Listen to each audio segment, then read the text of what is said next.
So it's 2021 and you're probably sitting there trying to get the Instagram algorithm just to show your followers the content you're posting. It's super frustrating. I've definitely been there myself, but that's why today I'm gonna give you 5 easy tips on how to get better Instagram engagement. And trust me, I've tried these and they definitely work. Welcome back to the next Learn It Quick episode, friends. It's great to see you here. My name is Brian with Mood Sound Design. If you have a quick moment, hit that subscribe button for me and the notification bell so you know when we upload. And I put a lot of work into these videos, so I would actually really appreciate it if you gave a little tap on that like button for me and said something cool in the comments. That'd be awesome. So tip number 1 for better Instagram engagement is related to Instagram stories and how to get those views up. What I found work really well are Instagram polls. What you want to do with these Instagram polls is have the first like 3 or 4 story frames be Instagram polls where your audience has to stop and choose some type of opposing answer. Now really make sure these polls truly make your audience have to decide and think about the option and then choose one. So for example, if you ask, do you like sunrise or sunsets better? It's gonna make someone sit there and think about it, as opposed to if you give them 2 options that are kind of the same, but it's just the sake of a poll, people are more likely gonna skip over that. So keep that in mind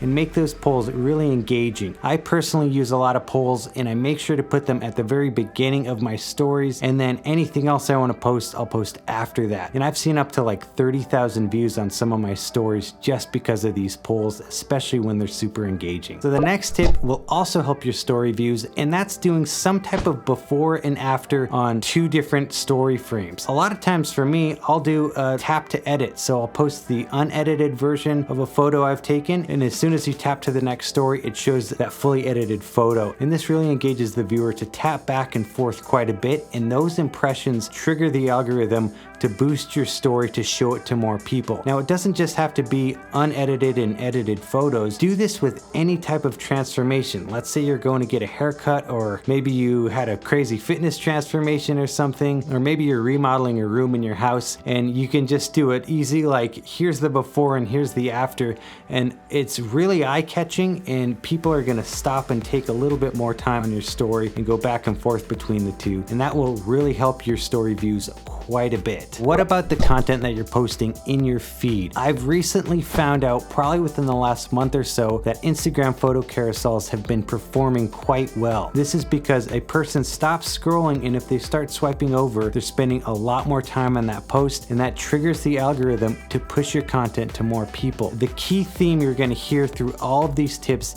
is keeping that person looking at your content for a longer amount of time. And this just makes sense because there's so much content on the Instagram platform. People aren't giving you like any time of day at all. When you're scrolling through your feed, how much time are you spending on any given post or story? Probably less than half a second. So if you pause and stop and read something or look at something for longer than that, it's going to trigger the algorithm. That's why carousels are actually performing quite well. I've recently been posting carousels on my account and I've definitely seen a boost in engagement. Also, reels have been a big thing on Instagram, but I've recently posted some reels and they're just kind of flopping. So many people are trying to do reels. How can Instagram push every single reel that everyone's trying to do? Within a carousel post, keep the photos consistent, maybe a certain set of photos from a shoot you went on or something that's all themed and tied together.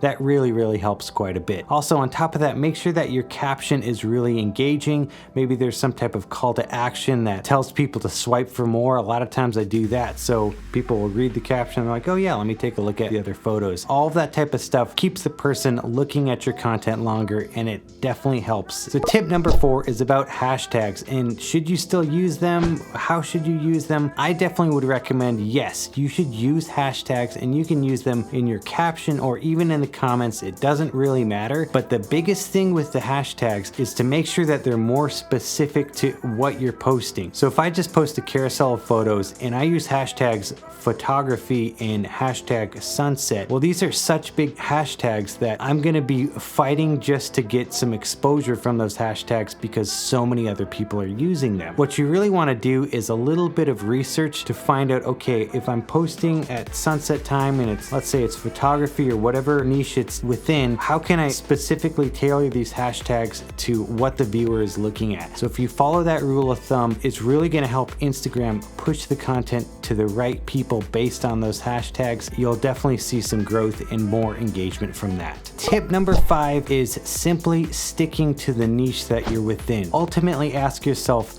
why are people following me, and let me give them what they want. So for example, if I'm following a fitness person and all of a sudden they just start posting about like home stuff and like new couches and that kind of thing, it's gonna throw me off as a follower because maybe I follow them to see what type of workout routines they do. And then all of a sudden they're like, hey, look at these new pillows I got from Target. Dude, I don't care about that. I've actually personally experienced this on my own Instagram because I personally went through a fitness transformation this year and I've shared some of that on my Instagram, and people follow me for photography. That's like 80-90% of why people follow me. And so they see someone posting about fitness stuff and they're like, dude, I mean, that's good job, you got in shape, but I don't really care about that, so I'll see you later. You gotta stick to the reason why people are following you in the first place and really drive that home. Don't be overwhelmed by the amount of content that's out there. There's definitely a lot, but the good news is there's a lot of people on the app, so carve out your own niche, make your style stick out,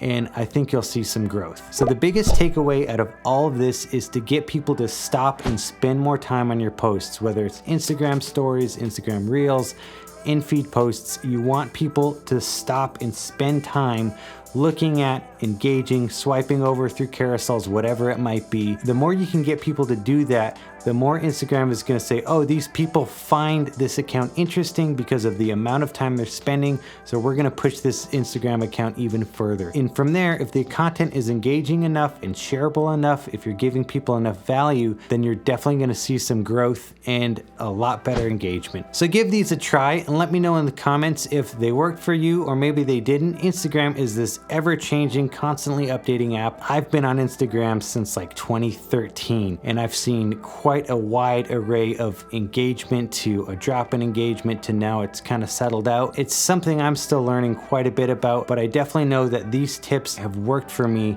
so definitely give them a try. Also, if you're a filmmaker, videographer, or YouTuber, you probably need good music for your videos, and here at Mood Sound Design, we believe we offer some of the best music for your videos. That's because myself and a team of music producers handwrite every single one of our songs specifically for creators like you. Check the link in the description. Give us a try for free for 14 days, and we think you'll find some amazing music for your projects. So check that out, and hey, thank you guys so much for watching. I'll see you on the next one. Peace.